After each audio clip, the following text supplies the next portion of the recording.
I'm Lucie Fink, and this week is 5 days of New Year's resolutions.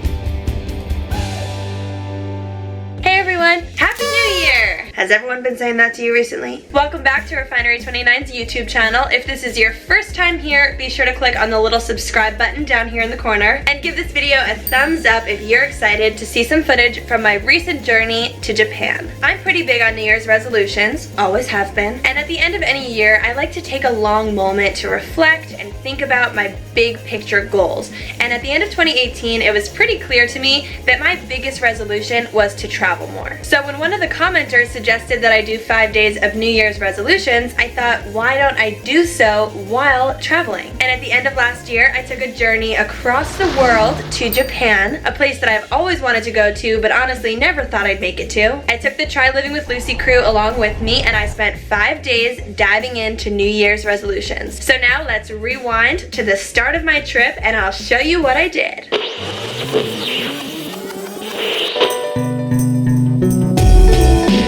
After a long day of travel, including a 2-hour flight to Detroit, a layover, and then a 12-hour flight to Japan, I arrived in Tokyo and I went to my hotel room to unpack. I was staying in Shinjuku, which is one of the busiest entertainment, business, and shopping areas in all of Tokyo. It was almost like Times Square. The first New Year's resolution that I wanted to bring to life was my desire to have a lot more authentic cultural experiences. If you remember, last year during 5 days of mindful habits, I went to the East Village downtown in New York City and I took part in a Japanese green tea ceremony. And ever since then, I've been dreaming of doing an authentic tea ceremony in Japan. When I first arrived at the space, I removed my shoes and I was led into a small tea house inside of a small room.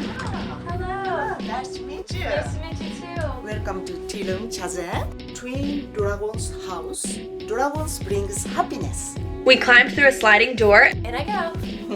and I assumed my position on the tatami mat. And I definitely remembered many of the aspects of the tea preparation and presentation from my previous tea ceremony. I was first presented with an assortment of Japanese confections. As I was told, eating the sweets beforehand would improve the taste of the matcha tea. The tea master went through all of the steps just as I remembered, cleaning the tools, preparing the matcha, whisking it up, all while moving slowly and deliberately. She ensured I was holding the tea bowl properly, left hand on the bottom, right hand holding the bowl, and also that I rotated it twice clockwise before taking the first sip. Once the ceremony was over, we bowed to one another, and then she even let me make my own bowl of matcha for her. The guest had become the host. Do you do this every day? Yes.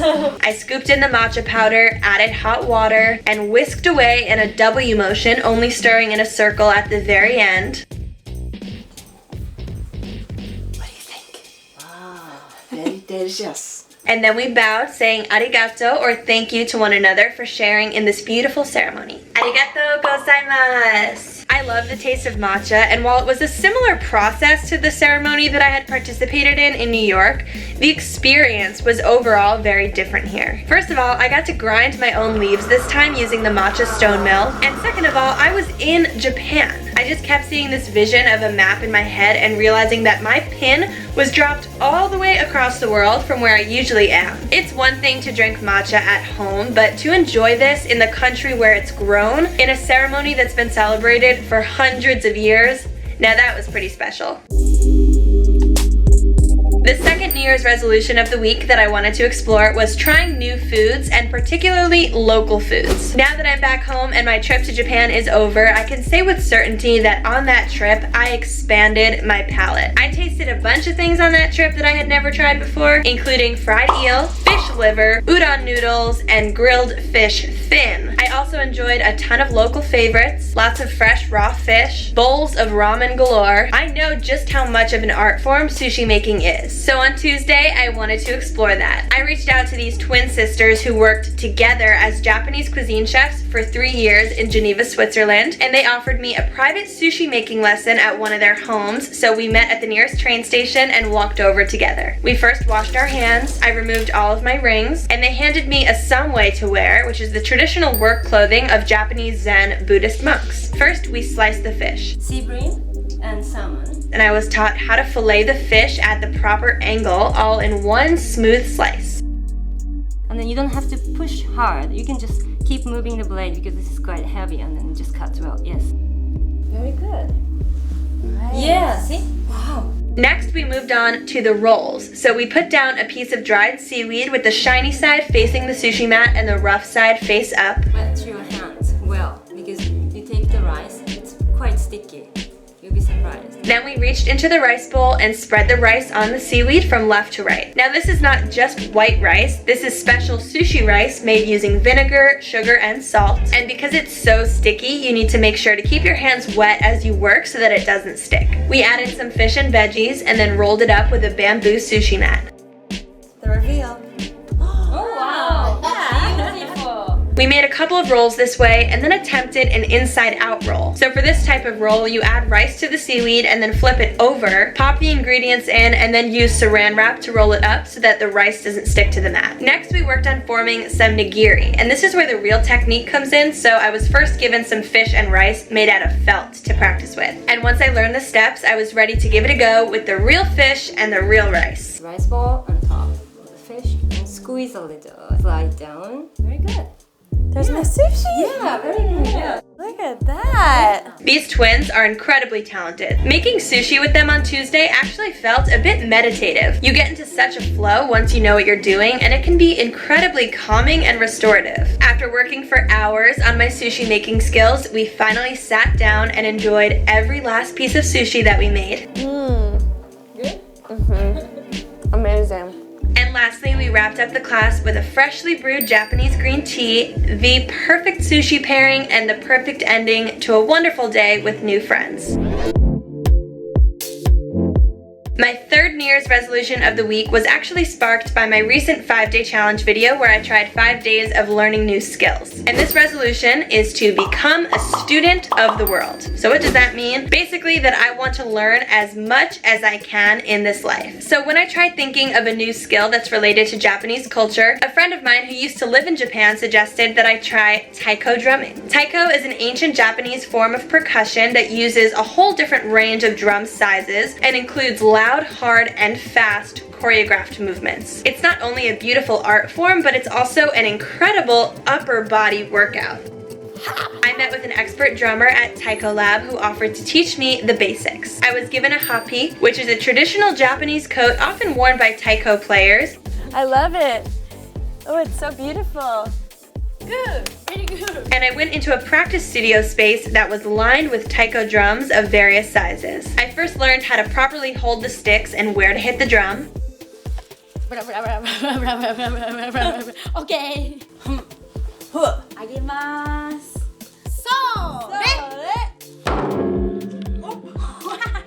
And then she went into teaching me various counts and words to chant alongside them.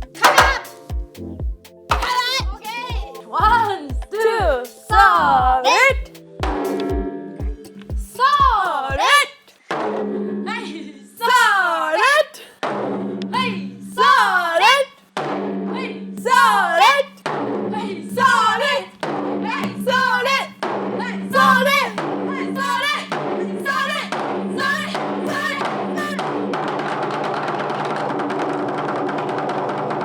Hey, okay. She taught me a whole routine, and then once I was comfortable with it, we raised our hands and began playing in unison. 1, 2, それ。は。は。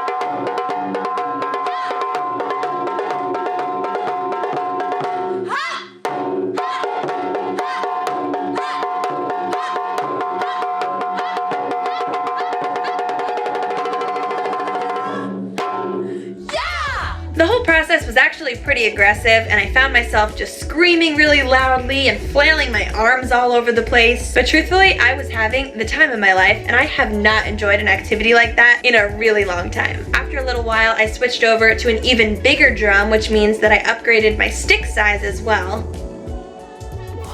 By the end of the class, my ears were ringing and my arms were just completely worn out. The two of us wrapped up my private lesson with a relaxing cup of Japanese green tea. My second activity for the day actually had nothing to do with becoming a student of the world, but I just wanted to try something out that's been gaining a little bit of popularity in Japan: a golden facial. I went to a local spa, had my face steamed and cleaned, and then had a mixture poured on my face containing gold foil powder, caviar extract, and collagen powder. Milk gold? Yes. It was very cold and refreshing and way different from any facial I've ever had in America. Part of the reason that I wanted to end Wednesday with a facial is that I knew that on that same day I was about to leave Tokyo, which is the largest city in Japan, and head to Kyoto, which is a way smaller city that's a lot quieter and slower paced than Tokyo. Tokyo was just filled with light and color and movement and noise, and in addition to what you already saw, I did so much there, including visiting Takeshita-dori in Harajuku, going to an owl cafe, visiting the robot restaurant, checking out Shibuya Crossing, doing tons of shopping and eating, and so much more. I took the bullet train to Kyoto on Wednesday afternoon, saw the beautiful Mount Fuji out the window, and by the time Thursday rolled around, I was ready for some relaxation. Fresh and reborn. That leads me to my next New Year's resolution, which is indulging in more relaxation and self-care. Something that I got really good at in 2018 was taking the time to listen to my mind and body. I know that this is often way easier said than done and can be very challenging for people who have school, full-time jobs, or even kids to take care of. But there are some major benefits if you can find a little bit of time every day or even just every week to focus on yourself. On Thursday morning, I woke up before the sun and I took a train to the western outskirts of Kyoto. I watched the sunrise from a beautiful bridge and then I immersed myself in the bamboo forest. Because I had arrived so early, I virtually had the place to myself. I also think coming on a weekday was smart because supposedly it gets packed with tourists on the weekends. There was one pathway through the grove and I honestly couldn't believe how beautiful this place was. It has got to be one of the most peaceful and serene places in the world. Considering that the New Year's resolution I was exploring on Thursday revolved around relaxation, this spot was the perfect fit. And it was also an amazing low-key follow-up to the previous fast-paced days I had spent in Tokyo. In the afternoon, I continued with my day of relaxation by treating myself to a Shiatsu massage, a form of Japanese bodywork that literally translates to finger pressure. I was led into a private room, given some loose-fitting clothing, and then laid out on a heated tatami mat.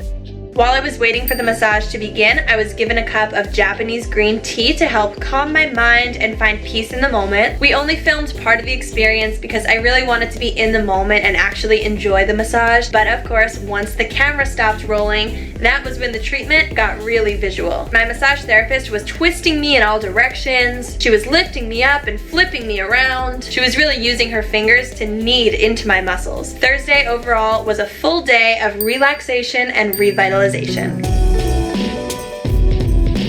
My final resolution is to practice mindfulness in all situations. When I'm in New York, I'm constantly in my head and thinking about far-off places and what my life would be like if I lived somewhere totally different. Now, don't get me wrong, I absolutely love New York and I love my life here, but every now and then it's easy to get caught up wishing you were somewhere else. Maybe somewhere a little warmer. So in 2019, I want to become better about really living in the moment, being grateful for exactly where I am and appreciating each and every minute. I started off Friday by indulging in some desserts because why not? Kyoto is known for its matcha, so I visited a famous dessert shop and tried a selection of sweets in a 300-year-old traditional townhouse. I tried out some mindful eating, really enjoying every bite and pulling out all of the rich matcha flavors. Next, I took the Kyoto city bus about 45 minutes out of the city center and visited a Zen Buddhist temple. I met up with a local Zen priest for a private meditation session. He's turned his life's work into educating others on the positive benefits of Zen and mindfulness,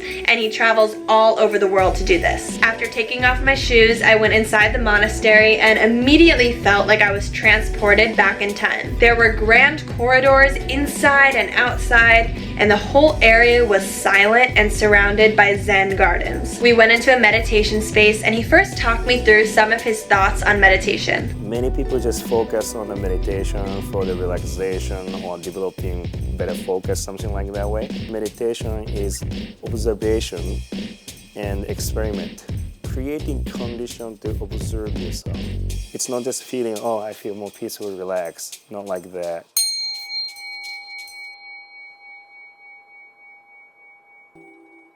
Unlike the meditation I'm used to, he told me to keep my eyes open, focusing softly on the ground about 3 feet in front of me. He burned some incense, the birds were chirping, I just focused on my breathing and let my mind go. He finished our session by saying something that has really stuck with me, which is that all lives are going to have positives and negatives, ups and downs, happy times and sad times. It's just like a good movie. But if your life looks like this, and it's just one straight line across, who's gonna wanna read your story? After this amazing mindful experience, I wanted to end the day somewhere where I could dive into the rich culture and history of Japan. So I went to the Kennenji Temple. It was built in 1202 and it's the oldest Zen temple in Kyoto. I walked around the grounds a little bit, sat down, took a moment of stillness. I wrote a little bit in my bullet journal, drank some more tea, and just took it in. And before I knew it, I was flying home and landing at JFK Airport in New York City. And I'm ready to take these 5 major New Year's resolutions, enjoying cultural experiences, trying new and local foods, becoming a student of the world, relaxing more, and practicing mindfulness in all situations, and expand upon them back home. And once I returned, I immediately hopped online and ordered some green teas from Japan to give to some of my friends and family members. I just had to share the daily mindfulness practice that I myself have been enjoying so much. I'd love to know your 2019 New Year's resolutions, so comment them below. And as always, let me know what you want to see me try next time on Try Living with Lucie. Bye! Hey YouTube, thanks for watching. Click here for another 5-day challenge, here to subscribe to Refinery29, and right here for my personal YouTube channel. Happy New Year!